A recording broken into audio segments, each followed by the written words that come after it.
SSR தான் வந்து கோபி சாந்தான் இருந்த இவங்க பேரை வந்து மனோரமான்னு மாற்றிருக்காங்க. அப்படிதான் உங்களுக்கு. அதுக்கப்புறம் பார்த்தீங்கன்னா, கண்ணதாசன் வந்து ஒரு தடவை வந்து இந்த நாடகத்தை பார்க்க வந்திருக்காரு. எஸ்எஸ்ஆர் நாடகம். அப்ப இந்த பொண்ணோட நடிப்பு பார்த்துட்டு அவருக்கு ரொம்ப புடிச்சு போச்சு. என்னடா இந்த பொண்ணு ரொம்ப வித்தியாசமா நடிக்குது அப்படின்னு தோணியிருக்கும்னு நினைக்கிறேன்.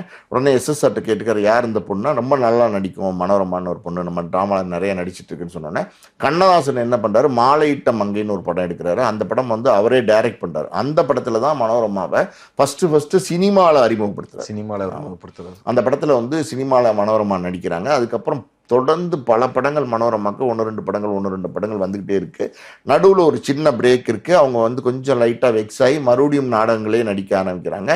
மறுபடியும் அதாவது வந்து அவங்க வந்து இந்த நடிப்புங்கிறது இருக்கு பார்த்தீங்களா, அதை விட்டு வெளியிலே போல. சினிமா, அதுக்கப்புறம் வாய்ப்பு கொஞ்சம் கம்மியா இருக்கும்போது நாடகம்னும் போது நாடகத்தில் நடிக்கிறதுங்கிறது வந்து ஒரு பெரிய எக்ஸ்பீரியன்ஸ். அதாவது வந்து ஒரு டேக்லேயே முடிக்கணும் எல்லாத்தையும். இப்போ சினிமாவை பொறுத்த வரைக்கும் நீங்கள் ஒரு தப்பு பண்ணிட்டீங்கன்னா ஒரு 10 வாட்டி கூட எடுத்துக்கலாம். ஆனால் நாடகத்தை பொறுத்த வரைக்கும் அந்த மாதிரி பண்ண முடியாது. அப்படி நடிச்சு நல்லா ட்ரெயின் ஆயிட்டாங்க.